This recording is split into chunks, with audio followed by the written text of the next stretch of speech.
আসসালামু আলাইকুম। আমি ওয়ালিদ আলবাস। আপনারা দেখছেন ওয়ালিদ এক্সপ্লেইনড। বিভিন্ন গণমাধ্যমে প্রচার করা এই আর্টিকেলটি দেখেন। বাংলাদেশ সহ বিশ্বজুড়ে আবারও লকডাউন হওয়ার সম্ভাবনা দেখা দিয়েছে, কারণ কোভিডের মতো পুনরায় এইচএমপিভি বা হিউম্যান মেটাপোনিমো ভাইরাস নামের একটি আরএনএ ভাইরাস চায়নাতে শনাক্ত করা হয়েছে। বাংলাদেশে অলরেডি একজনের শরীরে এইচএমপিভি ভাইরাস শনাক্ত করা হয়েছে। বাংলাদেশের ভাইরোলজিস্টরা জানিয়েছে, বাংলাদেশে 2016-17 সালের দিকে এই ভাইরাসের অস্তিত্ব পাওয়া গিয়েছিল।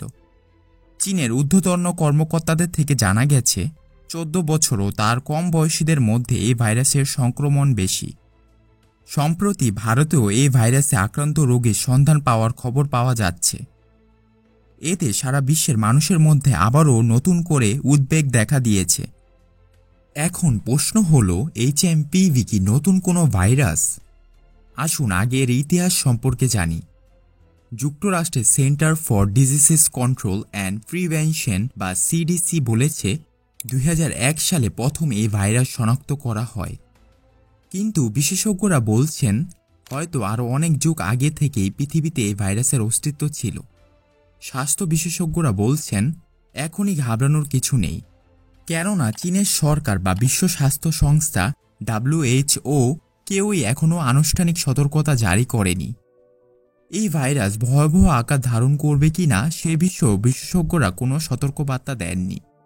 তবে রোগটি যাতে না হয় সে বিষয়ে সতর্ক থাকার পরামর্শ দিয়েছেন তারা। ঠিক এমনটাই কিন্তু হয়েছে করোনার সময়, আর মানুষ প্রথমে এটাকে গুরুত্ব দেয়নি, কিন্তু পরবর্তীতে এই ভাইরাস মারাত্মক মহামারীতে রূপ নেয়। এবারও কি তাহলে এমনটা হওয়ার সম্ভাবনা আছে? ভারত, চীন সহ বিভিন্ন দেশে ইনফ্লুয়েঞ্জা ধাঁচের এই ভাইরাসে আগেও মানুষ আক্রান্ত হয়েছে, যার অর্থ হলো মানুষের মধ্যে কিছুটা হলেও এই ভাইরাসের বিরুদ্ধে ইমিউনিটি গড়ে উঠেছে। মানে কেউ এই ভাইরাসে আক্রান্ত হলেও তার শরীরের রোগ প্রতিরোধ ক্ষমতা একে মোকাবেলা করতে পারবে বলে আশা করা যায়। বাংলাদেশের জনস্বাস্থ্য ইনস্টিটিউটের ভাইরোলজিস্ট মাহবুবা জামিল বলেছেন, কোভিড ফুসফুসে যতটা ক্ষতিগ্রস্ত করে এইচএমপিভি ততটা ক্ষতি করে না। তবে এইচএমপিভি কোভিডের মতোই একটি আরএনএ ভাইরাস, অর্থাৎ এর জিনের গঠন একই, এবং এই ভাইরাসও শ্বাসযন্ত্রে আক্রমণ করে। আপাতত পরিস্থিতি দেখে বোঝা যাচ্ছে বাংলাদেশে এই রোগের ভয়াবহতা নেই বললেই চলে। তবে সম্প্রতি দেশে প্রথমবার 5 জনের শরীরে রিও ভাইরাস শনাক্ত করা হয়েছে। রিও ভাইরাস 1950 সালে বিশ্বে প্রথমবারের মতো শনাক্ত করা হয়েছিল। শীতকালে এই ভাইরাসের প্রাদুর্ভাব বেশি দেখা যায়। এই ভাইরাসও সাধারণ কাশি ও হাঁচির মাধ্যমে ছড়ায়। তাহলে কি বিশ্বে ভাইরাসের যুদ্ধ এখনও শেষ হয়নি? বেশ কয়েকটি মুভিতে আমরা অলরেডি এ বিষয়ে হিন্ট পেয়েছি।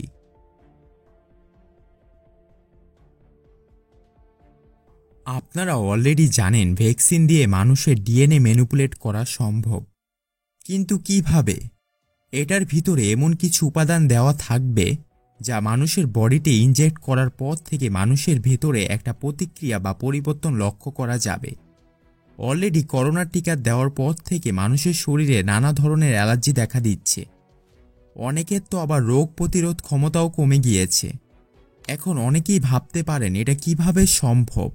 আবার অনেকে প্রশ্ন করে বসতে পারেন বা করেছেনও যে জীবাণু কি তৈরি করা যায়, যেখানে সৃষ্টিকর্তা তো একমাত্র আল্লাহ তাআলা।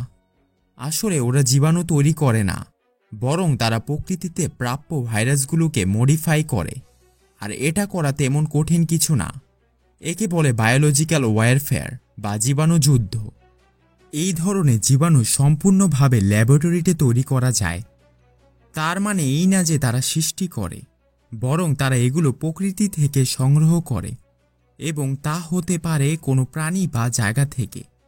প্রথমে তারা হোস্ট বডি নির্বাচন করে।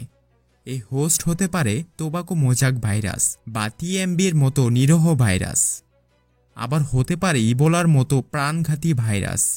এরপর তারা গবেষণা চালিয়ে এর জিনোমকে তাদের ইচ্ছামতো পরিবর্তন করে। জিনোমের কিছু অংশ কেটে নিজেদের দরকারি উপাদান ঢোকায়, এবং ফলস্বরূপ তৈরি হয় একটি সম্পূর্ণ ভিন্ন বস্তু, যা মানবজাতির জন্য আশীর্বাদ এবং ধ্বংস দুটাই বয়ে আনতে পারে। নির্ভর করে যে এগুলোকে কোন উদ্দেশ্যে বানানো হয়েছে। এখানে নোট করার মতো বিষয় হলো যে তাদের নির্বাচন করা হোস্ট বডিকে কিন্তু বর্তমানে হতে হবে না। যারা এই সম্পর্কে একটু জানেন তারা বলতে পারবেন যে ভাইরাস কেবল তাদের নিজেদের হোস্ট বডিতেই কার্যকর। বাইরের পরিবেশে নেওয়া মাত্র এটি একটি জড়বস্তু হয়ে যাবে, তবে কখনোই মরবে না যদি এর বাঁচার জন্য অনুকূল পরিবেশ থাকে। উদাহরণস্বরূপ এইচআইভি ভাইরাস মানব শরীরে থাকা মানে ওই ব্যক্তির জীবন শেষ। কিন্তু আপনি যদি এইচআইভি ভাইরাসকে অন্য কোথাও রেখে দেন, ধরেন যে একটি কাচের গ্লাসে, তাহলে পরিবেশে তাপমাত্রা যদি এর অনুকূলে থাকে তাহলে যুগের পর যুগ ধরে এই ভাইরাস এখানেই থাকবে একটি প্রাণহীন বস্তুর মতো। আর যেইমাত্র এটি মানুষের স্পর্শে আসবে ঠিক তখনই এটি আবার সক্রিয় হয়ে উঠবে। তাই ভাইরোলজিস্টরা হাজার বছর আগের এশিয়ান কোনো হোস্ট দিয়েও নতুন ভাইরাস তৈরি করতে সক্ষম, যেমন অ্যান্টার্কটিকায় বা কোনো বরফের রাজ্য অথবা মাটির নিচে এমন কোনো প্রাণী যেটা হাজার বছর ধরে সুপ্ত অবস্থায় সেখানে ছিল, বা কোনো একটা প্রাণী কোনো একটা রোগে মারা গিয়েছিল এবং সেটা সংরক্ষিত আছে। সেটা শরীর থেকেও সে পুরানো রোগের পুরানো জীবাণুকেও মডিফাই করে পুরো পৃথিবীতে ছড়িয়ে দেওয়া সম্ভব। ঠিক একইভাবে কোভিডের ক্ষেত্রেও কিন্তু এ ধরনের হোস্ট ব্যবহার করে তৈরি করা হয়েছে। এখন তারা তাদের হোস্টকে কিভাবে মডিফাই করেছে এটা তারা ব্যতীত আর কেউ বলতে পারবে না। আর তারা এর প্রতিরোধ হিসাবে ভ্যাকসিনের মধ্যে কি ব্যবহার করেছে সেটাও আমরা জানি না।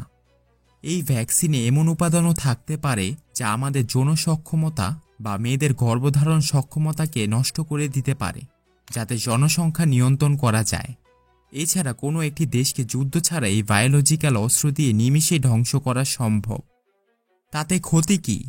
কোভিডের সময়ও ঠিক এমনটাই হয়েছিল। চায়নায় এটা আবিষ্কার হলেও পরবর্তীতে কিন্তু বাকি সকল দেশের অর্থনীতি একদম ধসে পড়েছিল।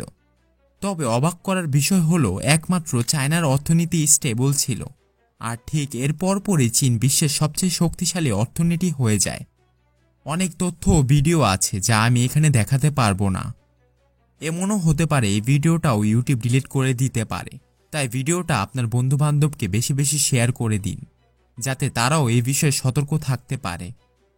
কয়েকদিন আগে আমেরিকায় বিল গেটসের তহবিল থেকে একটি প্রকল্প বাস্তবায়নের চেষ্টা করা হয়েছিল, যেখানে মশাকে উড়ন্ত সিরিঞ্জ হিসাবে ব্যবহার করে মানুষের দেহে ম্যালেরিয়ার টিকা দেওয়া হবে। তাহলে একবার চিন্তা করেন, এলিটদের কাছে এমন অনেক ধরনের উপায় আছে যেটা আমরা এখন কল্পনাও করতে পারি না। এমনও হতে পারে তারা আমাদের ফিঙ্গারপ্রিন্ট অথবা বায়োমেট্রিক ডাটা ব্যবহার করে আমাদের জিনকে রেকর্ড করছে, যা তারা ভবিষ্যতে আমাদের বিরুদ্ধে অস্ত্রের মতো ব্যবহার করবে। একবার ভেবে দেখুন, মহান আল্লাহ তাআলা আমাদের সবাইকে একটা ইউনিক ফিঙ্গারপ্রিন্ট দিয়েছে, কারো সাথে কারোটার মিল নেই। এটার কি কোনো মানে নেই? অবশ্যই আছে। আর এলিটদের কাছে হয়তো সেই প্রযুক্তিও আছে একে ডিকোড করার। দেখেন, দুনিয়ার সব মানুষের ফিঙ্গারপ্রিন্ট রেকর্ড আছে। সবার মোবাইলে এখন এই সেন্সর দেওয়া থাকে। যাদের স্মার্টফোন নেই তাদের খুশি হওয়ার কারণ নেই। আপনাদের সবার এনআইডি নিশ্চয়ই আছে, আর সেখানে কি দেওয়া লাগে? Right, fingerprint. আপনাদের একটু নাড়া দিলাম। এই সম্পর্কে আরও বিস্তারিত জানতে চাইলে ভিডিওর কমেন্টে জানাবেন। আসলে আমাদের জীবন তাদের বানানো ম্যাট্রিক্সের মধ্যেই সীমাবদ্ধ। তারা চায় আমরা যাতে আতঙ্কের মধ্যে বসবাস করি। এবার কোভিডের মতো কোয়ারেন্টাইন বা লকডাউন দিলে আমাদেরকে এটা প্রতিহত করতে হবে, কারণ এইচএমপিভি কোনো মহামারী আকারের ভাইরাস না। আপনি একটু স্টাডি করলেই বুঝতে পারবেন যে এইচএমপিভি একটি সিজনাল ফ্লু ভাইরাসের মতো। তাই এবার কোনোভাবেই শরীরে ভ্যাকসিন পুট করা যাবে না। আজকের ভিডিওতে আপনাদের জন্য কুইজ কোশ্চেন হলো, এইচএমপিভি কী ধরনের virus? Option A RNA virus, option B DNA virus. গত ভিডিওতে যারা কুইজের সঠিক উত্তর দিয়েছিলেন তাদের অভিনন্দন।